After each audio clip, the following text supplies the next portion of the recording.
आज के कार्यक्रम में मंच पर उपस्थित उत्तर प्रदेश के लोकप्रिय मुख्यमंत्री योगी आदित्यनाथ जी, भारतीय जनता पार्टी के प्रदेश अध्यक्ष और उप मुख्यमंत्री श्रीमान केशव प्रसाद मौर्य जी, हमारे प्रभारी सांसद और राष्ट्रीय उपाध्यक्ष श्रीमान ओम प्रकाश माथुर जी, राष्ट्रीय महासचिव श्री अनिल जैन जी,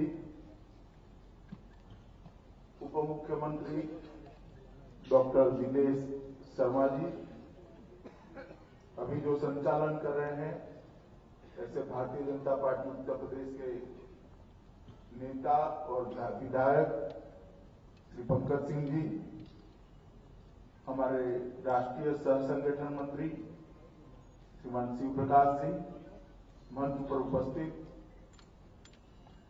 लखनऊ शहर भारतीय जनता पार्टी के अध्यक्ष श्री मुकेश शर्मा जी और आज इस सभागार में उपस्थित सभी प्रबुद्धजन भाइयों और बहनों, जैसे पंकज जी ने कहा कि मेरा दौरा पूरे देश का दौरा चल रहा है। ये 16वां राज्य है और सभी के सभी राज्यों के अंदर प्रबुद्धजनों से बातचीत का एक कार्यक्रम रखा गया है और मुझे विषय दिया गया है कि मैं आपको भारतीय जनता पार्टी का परिचय कराऊंगा। मेरी ये बात सुनकर शायद आपको लगता होगा कि भारतीय जनता पार्टी का परिचय क्या हो सकता है। भारतीय जनता पार्टी एक राजनीतिक दल है, भारतीय जनता पार्टी की इतनी सारी सरकारें हैं, अभी बता दिया इतनी सारी सदस्यताएं हैं, विधायक ढेर सारे सांसद हैं,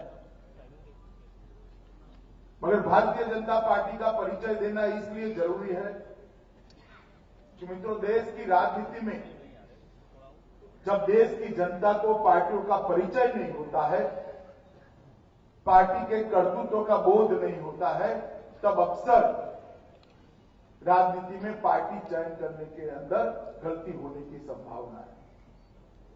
इसलिए मेरा एक प्रयास है कि कश्मीर से कन्याकुमारी और कामरूप से लेकर कच्छ तक फैले हुए पूरे देश के अंदर सभी प्रबुद्धजनों से बात कर मैं आज की परिस्थिति में देश के राजनीतिक दलों के साथ साथ भारतीय जनता पार्टी का एक तुलनात्मक परिचय मैं कराऊं। मैं तुलनात्मक परिचय इसलिए कराना चाहता हूं क्योंकि मैं खुद ही भारतीय जनता पार्टी का कार्यकर्ता हूं, तो मेरी पार्टी की अच्छाई ही करूंगा, मगर मैं मेरी पार्टी की अच्छाई जरूर करूंगा, मगर इसके साथ कंपेरेटिव स्टडी से तुलनात्मक अभ्यास के साथ रखने का विषय है। मित्रों, जब देश आजाद हुआ 1947 में संविधान सभा की रचना हुई, संविधान सभा में अनेक प्रकार की चर्चाएं चालू हुई। उसमें एक महत्वपूर्ण चर्चा ये थी देश का दिशा दर्शन करने के लिए कि इस देश में किस प्रकार का लोकतंत्र है, इस देश में लोकतंत्र हो, इसके बारे में कोई विवाद नहीं। सब मानते थे कि आजादी के बाद इस महान देश को लोकतंत्र के रास्ते पर आगे चलना चाहिए, मगर लोकतंत्र किस प्रकार का हो, इसके बारे में बहुत चर्चा होने के बाद हमारी संविधान सभा ने तय किया कि इस देश के अंदर बहुपक्षीय लोकतांत्रिक प्रणाली का और उसमें संसदीय प्रणाली का को हम स्वीकार करें। Multi party democratic system, parliamentary democratic system को इस देश की संविधान सभा ने स्वीकार किया और जब हम बहुपक्षीय लोकतांत्रिक संसदीय प्रणाली स्वीकार करते हैं तब पार्टी का महत्व बहुत बढ़ जाता है। अगर हमारे संविधान निर्माताओं ने प्रमुखशाही भैया अभी रहने दो, पानी बांटने थोड़ी देर के लिए खड़े रह दो, अगर हमारे संविधान निर्माताओं ने प्रमुखशाही पद्धति को स्वीकार किया होता तो पार्टी का महत्व इतना नहीं होता, क्योंकि प्रमुखशाही पद्धति जो होती है उसमें व्यक्ति को प्रत्याशी घोषित किया जाता है, व्यक्ति के नाम पर वोट मिलते हैं और बाद में वो व्यक्ति देश को चलाने का प्रयास करता है। मगर जब संसदीय लोकतांत्रिक प्रणाली का आपको स्वीकार करते हैं, तब एक पार्टी होती है, पार्टी अपना घोषणा पत्र आपके सामने रखती है, जनता के सामने रखती है, पार्टी के नेता और घोषणा पत्र को और नीतियों को और सिद्धांतों को देखकर जनता वोटिंग करती है, किसी पार्टी को बहुमत मिलता है और वो पार्टी का नेता देश का संचालन करता है। इसलिए जब लोकतांत्रिक पद्धति के अंदर संसदीय लोकतंत्र को सिलेक्ट किया जाता है, पसंद किया जाता है, तब पार्टियों का महत्व बहुत बढ़ जाता है। और पार्टियों को अगर परिचय करना है तो पार्टी की 3 बातें बहुत महत्वपूर्ण है मेरी दृष्टि से, और ये तीनों बिंदुओं पर मैं अपनी बात रखने का प्रयास करूंगा। सबसे पहला बिंदु है कि इस पार्टी, कोई भी पार्टी हो, वो पार्टी ने अपना आंतरिक लोकतंत्र को बनाकर रखा है या नहीं। जो पार्टी के अंदर आंतरिक लोकतंत्र ही नहीं बचा है, वो पार्टी लोकतंत्र की सेवा नहीं कर सकती। उसमें टैलेंट, उसमें प्रतिभाओं का ऊपर आने की कुदरती प्रक्रिया, साहजिक प्रक्रिया नष्ट हो जाती है। वो पार्टियां घरानों के आधार पर चलने लगती हैं। जिस पार्टी ने अपना लोकतंत्र बचाकर रखा है, उसमें पार्टियों का नेतृत्व, पार्टियों के नेता और पार्टी की प्रगति एक टैलेंट के आधार पर, प्रतिभा के आधार पर समाज में आगे बढ़ती है। मित्रों, इस देश में 1650 पार्टियों का जमघट, अलग अलग प्रकार के रजिस्ट्रेशन जो चुनाव आयोग के सामने हुए हैं, उसमें 1650 पार्टियां रजिस्टर्ड हुई। मैं आपको बड़े दुख के साथ भारतीय जनता पार्टी के अध्यक्ष के नाते आनंद के साथ कह सकता हूं, मगर भारत के नागरिक के लिए एक बड़ा दुख की बात है कि गिनी चुनी पार्टियों में ही आंतरिक लोकतंत्र बचा है। उसमें से एक पार्टी है भारतीय जनता पार्टी। अब आप कहोगे अमित भाई, आप भारतीय जनता पार्टी के कार्यकर्ता हो, उसके राष्ट्रीय अध्यक्ष हो, तो आप ऐसा ही कहोगे। ये इतने बड़े सभागार के अंदर इतने सारे लोग हैं। मैं बहुत सारी पार्टियों का उदाहरण नहीं देना चाहता हूं, यहां तो सपा बसपा का भी देना चाहिए, मगर राष्ट्रीय परिप्रेक्ष्य में मैं कांग्रेस के साथ कंपेरिजन करूंगा। आप मुझे बताइए भैया, इतने सारे लोग हैं, भाई हैं, बहनें हैं, मुझे बताइए सोनिया जी के बाद कांग्रेस पार्टी का अध्यक्ष कौन बनेगा? जरा जोर से बोलो। सबको मालूम है कि भाई ऐसी बातें मत करो, इस तरह से नहीं। सबको मालूम है कि सोनिया जी के बाद कांग्रेस पार्टी का अध्यक्ष राहुल जी बनेंगे। मालूम है ना भाई? किसी को इसमें डाउट है? नहीं है। अब बताइए, मेरे बाद भारतीय जनता पार्टी का अध्यक्ष कौन बनेगा? कौन बनेगा? मित्रों, वो तय ही नहीं हो सकता, क्योंकि भारतीय जनता पार्टी में आंतरिक लोकतंत्र साबुत है, जिसमें दमखम होगा, अनुभव होगा, निगाह होगी, लोगों के प्रति संवेदना होगी, और जिसका निर्मल चरित्र होगा, वो भारतीय जनता पार्टी का। और इसी का कारण है कि संघवी हाईस्कूल के एक बूथ पर पोस्टर चिपकाने वाला एक कार्यकर्ता आज विश्व के सबसे बड़े राजनीतिक दल का राष्ट्रीय अध्यक्ष बनकर आपके पास है। अगर मैं भारतीय जनता पार्टी का कार्यकर्ता न होता तो संभव नहीं था। भारतीय जनता पार्टी अगर आंतरिक लोकतंत्र को संजोकर न रखती, बचाकर न रखती, तो देश के गरीब से गरीब परिवार में जिसके पिताजी चाय बेचते थे, वो परिवार में से किसी जाति के बैकग्राउंड के बगैर आगे बढ़ा हुआ एक कार्यकर्ता धीरे धीरे धीरे कर विश्व के सबसे बड़े लोकतंत्र का राष्ट्राध्यक्ष बनकर न बने। मित्रों, इसलिए पार्टी को चयन करते वक्त बहुत महत्वपूर्ण होता है कि ये पार्टी के अंदर आंतरिक लोकतंत्र है या नहीं। जब पार्टी के अंदर आंतरिक लोकतंत्र नहीं होता है तो पार्टी परिवारों की पार्टी बन जाती है, जातियों की पार्टी बन जाती है, और जहां पार्टी परिवारों की और जातियों की होती है, वहां टैलेंट का, प्रतिभा का महत्व नहीं होता है। प्रतिभाशाली लोग साइड पर कर दिए जाते हैं, किसी की और अपने परिवार के लोगों को ही आगे बढ़ाया जाता है।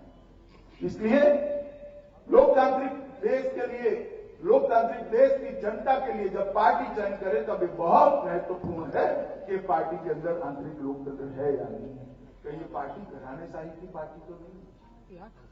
बहुत सारी पार्टियां हैं देश के अंदर, मैं सैकड़ों पार्टियों का नाम दे सकता हूं जिसमें इनका वारिस तय है। सपा हो, बसपा हो, वारिस सिलेक्ट करने में कभी कभी सपा की तरह गलती हो जाती है, मगर फिर भी जाता तो वही है। बेटा नहीं आएगा तो भाई आएगा, क्या फर्क पड़ जाएगा। जिसमें प्रतिभा है, जिसमें टैलेंट है, उत्तर प्रदेश का कल्याण करने की क्षमता है, इच्छा है, वो व्यक्ति परिवार की पार्टियों में आगे नहीं बढ़ सकता। वो व्यक्ति वो ही पार्टियों में आगे बढ़ सकता है जो पार्टियों के अंदर आंतरिक लोकतंत्र सबूत रहा है। और इसलिए सबसे पहले मैं ये कहना चाहता हूं मित्रों कि आंतरिक लोकतंत्र जिस पार्टी में सच्चा हो वो ही पार्टी को देश की जनता ने सिलेक्ट करा। और मैं चाहता हूं कि सारी पार्टियां ये देखकर अपने आंतरिक लोकतंत्र को फिर से रिपेयर कर दें और देश की जनता भी इसको एक क्राइटेरिया बनाए। मित्रों, दूसरा क्राइटेरिया है पार्टी की सिद्धांतों के आधार पर चलती। पार्टी अगर सिद्धांतों के आधार पर नहीं चलती तो पार्टी अंत में परिवारवाद के आधार पर चलने वाली पार्टी बन जाती है, जातिवाद के आधार पर चलने वाली पार्टी बनती है। पार्टी अगर सिद्धांतों के आधार पर बनती है, चलती है, तो पार्टी पूरे देश का कल्याण करने वाली पार्टी बन जाती है। मैं आपको थोड़ा फर्क समझाता हूं। मैं मेरी पार्टी से ही शुरू करूंगा। भारतीय जनता पार्टी की स्थापना भारतीय जनसंघ के रूप में हुई। जनसंघ से जब लोकतंत्र पर आपत्ति आई, हम जनता पार्टी में गए। जनता पार्टी से सिद्धांतों के कारण ही हम फिर से भारतीय जनता पार्टी बने। ये हमारी यात्रा है 1950 से 2017 तक। परंतु मित्रों, भारतीय जनसंघ की स्थापना क्यों हुई? भारतीय जनसंघ की स्थापना कोई सत्ता प्राप्ति के लिए हुई थी क्या? किसी को प्रधानमंत्री बनना था उसलिए हुई थी क्या? ना जी, भारतीय जनसंघ की स्थापना ऐसे ऊंचे आशयों से नहीं। भारतीय जनसंघ की जब स्थापना हुई तब देश में जवाहरलाल नेहरू जी के नेतृत्व में एक सरकार चलती थी, सर्वदलीय सरकार। वो सरकार एक के बाद एक नीतियां बनाकर देश के सामने रख रही थी। नीतियों के मसौदे देश के सामने आ रहे थे, ड्राफ्ट पॉलिसी आ रही थी। देश की स्वास्थ्य नीति क्या होगी, देश की रक्षा नीति क्या होगी, देश की अर्थ नीति क्या होगी, देश की कृषि नीति क्या होगी, देश की विदेश नीति क्या होगी, ये सारे ड्राफ्ट एक के बाद एक कैबिनेट पारित कर जनता के सामने रख रहा है। उस वक्त देश में कुछ सोचने वालों को ये ड्राफ्ट पढ़कर लगा कि जवाहरलाल नेहरू की सरकार जो नीतियां बना रही है वो नीतियों के आधार पर अगर देश आगे चला तो देश भटक जाएगा। इसका कारण ये नीतियां जो बनी है वो पाश्चात्य असर से प्रभावित नीतियां है। किसी 3 करोड़ के पॉपुलेशन का आधार लेकर नीतियां बनाई है, किसी 1.5 करोड़ के जनसंख्या वाले देश के आधार पर नीतियां बनाई है। भारत की रिक्वायरमेंट अलग है। ये नीतियों में भारत की मिट्टी की सुगंध नहीं, इन नीतियों के अंदर भारत की संस्कृति की झलक नहीं दिखाई पड़ती है और उधार लाई हुई नीतियां इस देश का कल्याण नहीं कर सकती। और बहुत सारे लोगों ने विचार विमर्श किया, जिसमें श्यामा प्रसाद मुखर्जी जी प्रमुख व्यक्ति। उन्होंने बहुत सारे लोगों के साथ मिलकर एक पार्टी की स्थापना करने का निर्णय किया, जो पार्टी वैकल्पिक नीतियां देगी। मैं वैकल्पिक शब्द इसलिए कर रहा हूं क्योंकि इस वक्त वो पार्टी की नीतियों को तो लागू होने का सवाल ही नहीं था। आजादी का पूरा यश कांग्रेस के बैंक अकाउंट में जमा हो गया था। जवाहरलाल नेहरू जी की लोकप्रियता चरम सीमा पर थी।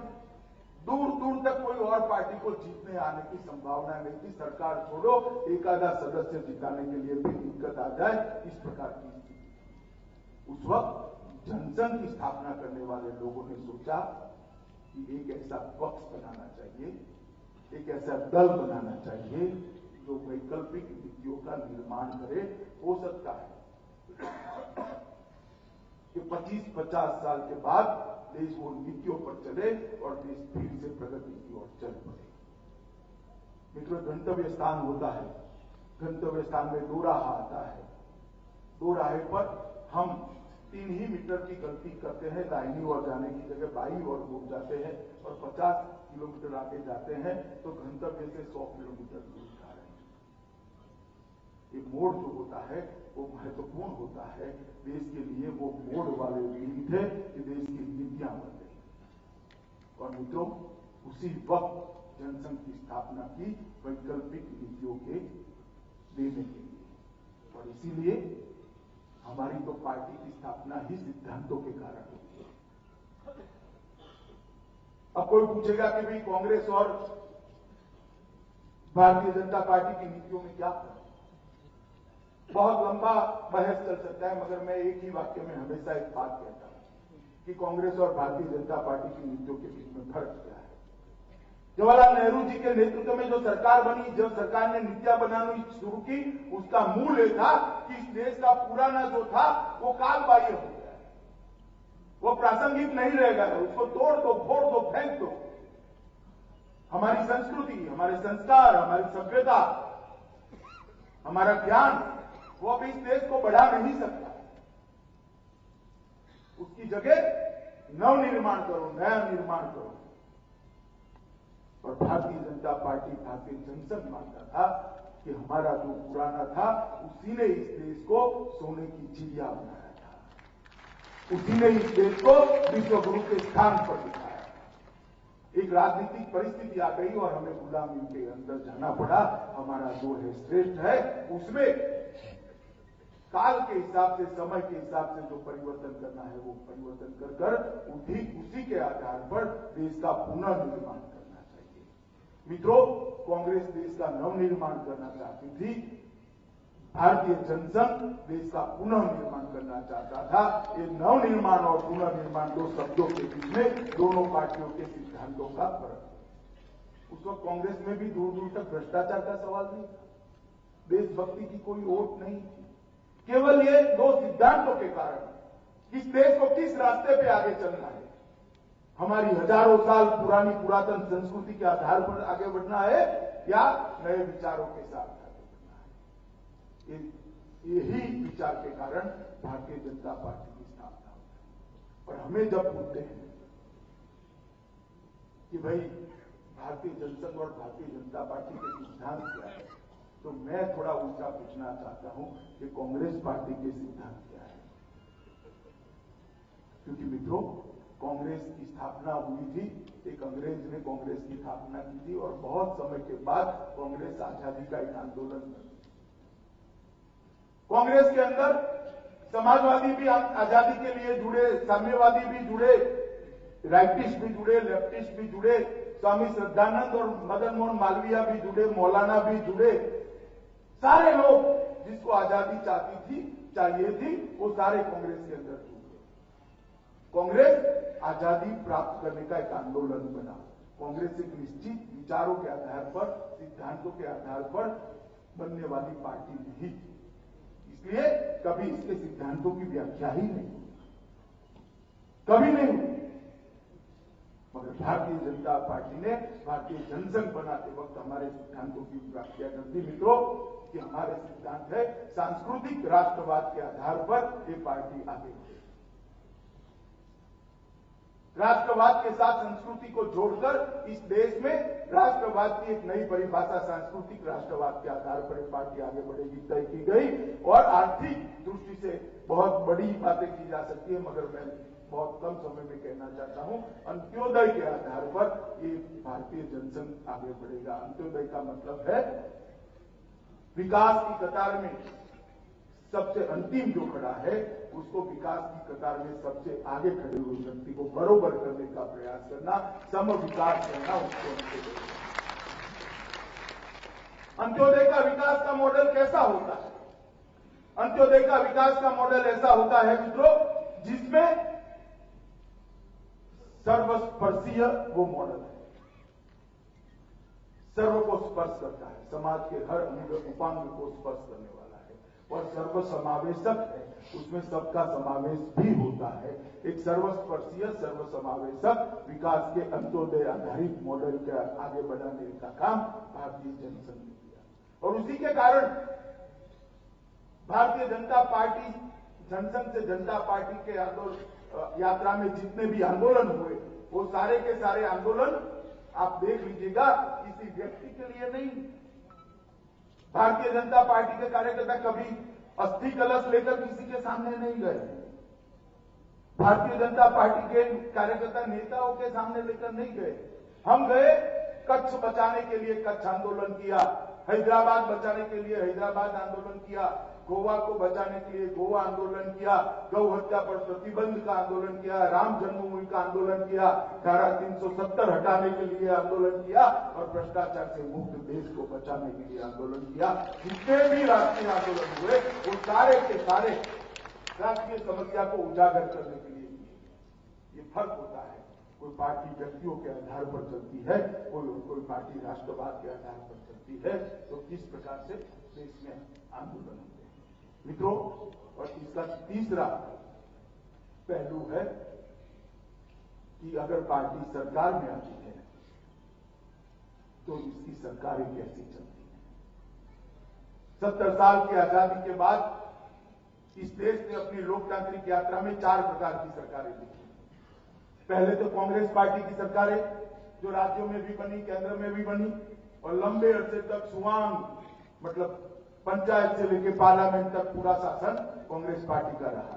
दूसरा कम्युनिस्ट पार्टी की सरकारें, बहुत सारे राज्यों के अंदर कम्युनिस्ट पार्टियों की सरकारें 25-25 साल तक चली। तीसरा स्थानीय दल की सरकारें, सपा, बसपा, आरजेडी, ये सरकारें भी बहुत चली है, देश ने देखी है। और चौथा भारतीय जनता पार्टी की सरकारें भी देश में बहुत प्रदेश में भी चली, केंद्र में भी चली।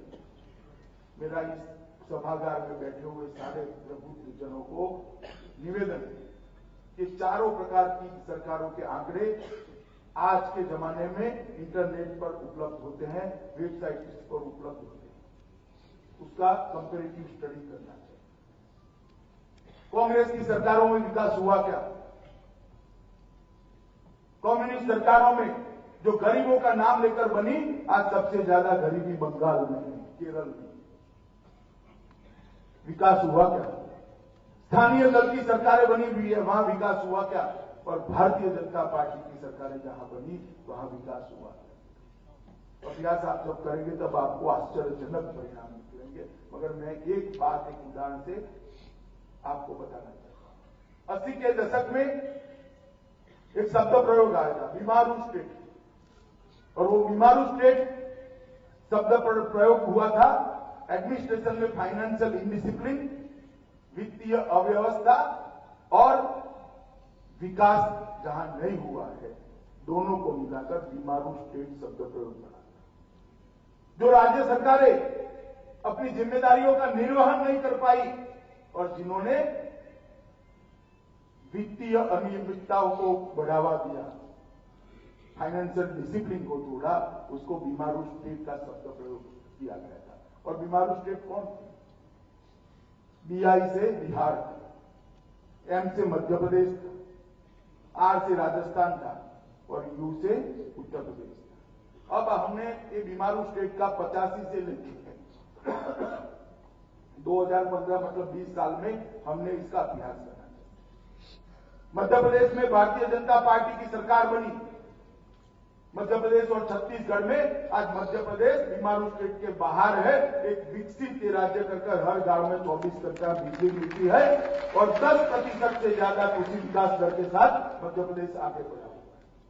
राजस्थान में भी भारतीय जनता पार्टी की सरकारें लंबे अरसे तक रही, आज राजस्थान बीमारू स्टेट से बाहर है। मध्य प्रदेश निकला, राजस्थान निकला, बीआई में भी, बिहार में भी जब तक हम थे विकास के रास्ते पर थे। बीच में थोड़ा व्यवधान आया था मगर परसों ठीक ही हो गया है और बिहार भी आगे बढ़। और मित्रों, उसके बाद में आया उत्तर प्रदेश। आपने हम पर भरोसा किया है। मैं आप सबके माध्यम से और मीडिया के माध्यम से उत्तर प्रदेश की जनता को वचन देना चाहता हूं कि योगी आदित्यनाथ के नेतृत्व में 5 साल के बाद उत्तर प्रदेश की बीमारू राज्य के बाहर, जहां भारतीय जनता पार्टी की सरकारें चलती है, वहां विकास होता है। 24 घंटा बिजली पहुंचती है, गांव में अच्छे अस्पताल बनते हैं, युवाओं को रोजगारी मिलती है, उद्योग लगते हैं, शिक्षा का आधुनिकीकरण होता है, शिक्षा को अग्रता के साथ आगे लिया जा सकता है, महिलाओं की सुरक्षा होती है, गरीबी का उन्मूलन होता है। जहां भारतीय जनता पार्टी की सरकारें नहीं होती है वहां घपले होते हैं, घोटाले होते हैं, अव्यवस्थाएं होती है, परिवारवाद होता है, संपत्ति के लिए झगड़े होते हैं, सीएम बनने के लिए भी झगड़े होते हैं। और मित्रों, ये इसलिए होता है कि वहां पार्टी नाम की चीज नदारत हो गई है, परिवार ही बच गया है, इसलिए झगड़े नजर में आते हैं। भारतीय जनता पार्टी की सरकारें जहां जहां बनी सब जगह विकास दर डबल डिजिट ग्रोथ रेट में, विकास double digit, growth rate double digit हो गया और बाकी सब जगह ग्रोथ रेट नीचे आता है। देश में अटल जी की सरकार बनी थी, अटल जी की सरकार बनी तब देश का विकास दर अटल जी के हाथ में देश आया तब 4.4% था, देश छोड़ा तब 8.8% हुआ। अर्थशास्त्री मनमोहन सिंह 10 साल शासन किए, फिर से 4.4 पर पहुंचा दिए और अब फिर से भाजपा की सरकार आई है। चाय बेचने वाले के बेटे नरेंद्र मोदी ने 4.4 से 7.1 पहुंचाने का काम किया। भारतीय जनता पार्टी जहां जहां शासन में आती है वहां पर विकास आगे बढ़ता है।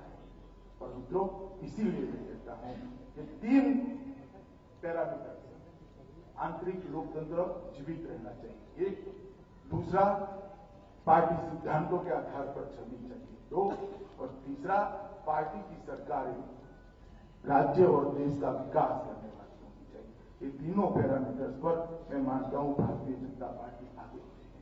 मित्रों, आप सबके आशीर्वाद से मुझे कहने में कोई संकोच नहीं है, अगर उत्तर प्रदेश की जनता 80 में से 73 सीटें न देती तो हमारी पूर्ण बहुमत की सरकार नहीं बन सकती।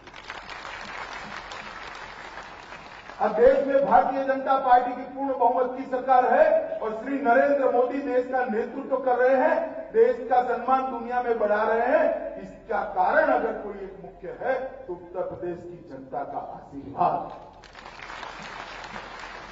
आपने हमें जनादेश दिया था कि देश के अंदर से अव्यवस्था दूर करो, देश को सुरक्षित बनाओ, देश के विकास की गति तेज करो, देश के अंदर से गरीबी के खिलाफ लड़ाई करो, देश के अंदर काले धन के खिलाफ लड़ाई करो।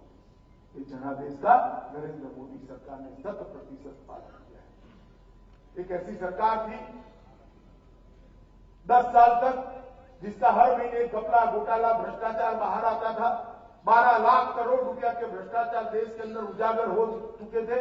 उसके बाद एक ऐसी सरकार आई, 3 साल समाप्त हुए, हमारे विरोधी भी हम पर भ्रष्टाचार का आरोप नहीं लगाए। एक ऐसी सरकार, एक निर्णायक सरकार देने का काम किया। मनमोहन सिंह जी की सरकार जानी चाहती थी, इसको पॉलिसी पैरालिसिस हो गया है, सरकार नीतियां नहीं करती, नीतियों की बाबत में इसको लकवा मारे। हमने कैसी सरकार बनाई, तो मनमोहन सिंह की सरकार का नजारा क्या था। उनकी सरकार में हर मंत्री अपने आप को प्रधानमंत्री मानता था और प्रधानमंत्री को बेचारे को कोई प्रधानमंत्री ही नहीं मानता। हमने एक ऐसा प्रधानमंत्री देश को दिया है जो फैसले करता है और देश के सम्मान की रक्षा करता है। ऐसा प्रधानमंत्री देने का काम भारतीय जनता पार्टी 3 साल के अंदर सारी अव्यवस्था, आर्थिक अव्यवस्था में से देश को निकालकर आज भारत फास्टेस्ट ग्रोइंग इकोनॉमी बनकर दुनिया के सामने खड़ा है। दुनिया भर के देश भारत के अंदर निवेश करने के लिए लालाई। ये परिवर्तन भारतीय जनता पार्टी की सरकार है और सबसे बड़ा परिवर्तन अगर भारतीय जनता पार्टी की सरकार लाई है तो वो गरीबों के जीवन स्तर को ऊंचा उठाने का काम। मित्रों, मैं आज एक उज्ज्वला, बहुत लंबा नहीं करना है, आप पसीने पसीने हो रहे हैं, एक उज्ज्वला योजना की बात करना जरूर चाहूंगा। उज्ज्वला योजना एक ऐसी योजना है जिसके अंदर ग्रामीण गरीब को हम गैस देते हैं। इस देश में आजादी के 70 साल के बाद जब हमारी सरकार आई तब 12 करोड़ 80 लाख गैस बांटे गए थे। उसमें से 11.5 करोड़ गैस शहरी एरिया में, ग्रामीण गरीबों के पास गैस नहीं। आपको लगेगा क्या अमित भाई 21वीं शताब्दी में आप गैस की बात कर रहे हो, यहां बहुत माताएं बहनें बैठी हैं, मगर आप वो वेदना को नहीं समझ सकते हैं जिनके घर में गैस है। एक माता अपनी झोंपड़ी के अंदर कंडा और टहनियां जलाकर, लकड़ियां जलाकर खाना पकाती है, और जब ये झोंपड़ी धुएं से भर जाती है तो कोई बुरी आदत न होने के बावजूद भी 400 सिगरेट जितना धुआं वो मां के फेफड़े में चला जाता है, जो उसको हर रोज बीमार करने के रास्ते पे ले जाता है। उसका बूढ़ा बाप, बूढ़ा ससुर वृद्ध प्राय हो जाता है, बच्चा बचपन से ही बीमार हो जाता है। नरेंद्र मोदी जी ने 5 करोड़ गरीबों के घर में गैस पहुंचाया और उत्तर प्रदेश के 60 लाख गरीबों के घर में गैस पहुंचाकर उनकी झोंपड़ी को धुआं से मुक्त करने का काम किया। इस देश के अंदर 4.5 करोड़ शौचालय बनाए। फिर से आपको होगा शौचालय को आप सिद्धि मानते हो। मित्रों, लखनऊ में मालूम नहीं पड़ता शौचालय न होने का दर्द क्या है। किसी छोटे से गांव के अंदर सुबह कुदरती प्रक्रिया के लिए 16 साल की बच्ची खुले में बैठने के लिए मजबूर होती है, हजारों आंखें उसको देखती है, उसकी आंख शर्म से झुक जाती है, उसकी आत्मा ग्लानि से भर जाती है, आत्मविश्वास चकनाचूर हो जाता है। जिसको अभी देश के विकास के अंदर योगदान देना है, जिसको अभी स्वप्न देखने हैं कि मैं वैज्ञानिक बनूं, डीडीओ बनूं या एसपी बनूं, हर रोज सुबह उसका आत्मविश्वास चूर हो जाता है। इस देश में 70 साल तक किसी प्रधानमंत्री को विचार नहीं आया कि वो बच्ची की मानसिकता क्या होगी। शौचालय हर घर में पहुंचाना चाहिए। हमने 3 साल में 4.5 करोड़ गरीबों के घर में शौचालय पहुंचाकर करोड़ों गरीब बच्चियों को सम्मान के साथ जीने का रास्ता दिखाया है। ये बातें छोटी छोटी मगर महत्वपूर्ण है। सोचने का स्केल बदलने का काम नरेंद्र भाई ने किया है। हम कहते हैं कि 2018 मई में इस देश में एक भी गांव ऐसा नहीं होगा जहां बिजली नहीं होगी। और मित्रों, 19,000 गांव ऐसे थे 70 साल की आजादी के बाद, जब हम नरेंद्र भाई प्रधानमंत्री बने, हम सरकार में आए, 19,000 गांव ऐसे थे। और मैं आपको बताता हूं, मई 2018 को एक भी गांव ऐसा नहीं होगा। 13,000 गांव में बिजली। अगर गरीबों की जो बात करते हैं वो काम करते तो हमारे नसीब में क्यों आता? अरे भैया, शौचालय नहीं बांध पाए आप, गांव में बिजली का खंभा नहीं पहुंचा पाए, गांव के गरीब के घर में गैस नहीं पहुंचा पाए, उसके घर में बैंक अकाउंट नहीं पहुंचा पाए। 29 करोड़ लोगों का bank account Bharatiya Janata party के प्रधानमंत्री नरेंद्र मोदी को 70 साल के बाद आ गए। वो गरीब का देश का अर्थतंत्र के साथ जुड़ा भी नहीं था, बैंक अकाउंट ही नहीं था। किस प्रकार की अव्यवस्था में देश चला है? मित्रों, सर्जिकल स्ट्राइक जब होती है तब इस पर अलग अलग प्रकार की टिप्पणियां होती है, मगर मैं आपको बताना चाहता हूं कि एक ही सर्जिकल स्ट्राइक का फैसला प्रधानमंत्री ने कर इस देश को दुनिया के मजबूत देशों की स्थान पंक्ति में दिखाने का काम। हमने दुनिया को बता दिया है कि हम हमारी सुरक्षा के प्रति सजग है। हमारे आत्मसम्मान पर कोई घाव नहीं कर सकता, हमारे आत्मसम्मान के साथ खिलवाड़ नहीं हो सकता। पहले भी इसरो में वैज्ञानिक थे, अंतरिक्ष में भारत का जाना कोई नई बात नहीं है, मगर 1 उपग्रह छोड़ते थे, 2 उपग्रह छोड़ते थे, 3 उपग्रह छोड़ते थे, कभी स्वप्न नहीं आता था कि 104 उपग्रह एक साथ छोड़े। मित्रों, नरेंद्र मोदी के शासन में, भारतीय जनता पार्टी के शासन में इसरो के वैज्ञानिकों ने 104 उपग्रह एक साथ छोड़कर विश्व में एक रिकॉर्ड कायम कर भारत को ग्लोबल लीडर स्थापित कर दिया है। ये सोच जो है देश को बदलने की, देश का स्केल बदलने की, वो भारतीय जनता पार्टी के कार्यकर्ता को ही आ सकती है और किसी को नहीं आ सकती। और अगर आती तो 70 साल थे, इतनी देर न लगती। मित्रों, बहुत सारे काम, काले धन के खिलाफ लड़ाई, मैं जल्दी जल्दी बोलता हूं, योग माध्यम के माध्यम से भारत की संस्कृति को विश्व भर में पहुंचाना और दवाई वगैरह के विश्व की कल्पना दुनिया के सामने रखने का काम किया। पेरिस जलवायु परिवर्तन के कारण ग्लोबल वार्मिंग और एनवायरमेंटल चेंज में आज भारत ग्लोबल लीडर बनकर पड़ा है। नोटबंदी के माध्यम से अरबों खरबों रुपया जो काला धन कुबेरों के घर में पड़ा था, आज बैंक के अंदर पहुंचा है। बेनामी संपत्ति का कठोर कानून बनाकर राजनेताओं को बेनामी संपत्ति न रखने के लिए मजबूर किया गया है। सेल कंपनियों को पर भी बहुत बड़ी दवाई की है। संतु संपत्ति कानून लाकर हमने देश की बड़ी सुरक्षा की। लखनऊ वालों को तो खास बताना चाहता हूं, अगर शत्रु संपत्ति कानून न लाते ना तो योगी जी जहां बैठकर उत्तर प्रदेश सरकार चलाते हैं वो सचिवालय ही सीतापुर के नवाब के हाथ में चला जाता। अब तक वोट बैंक के कारण ये नहीं होता था।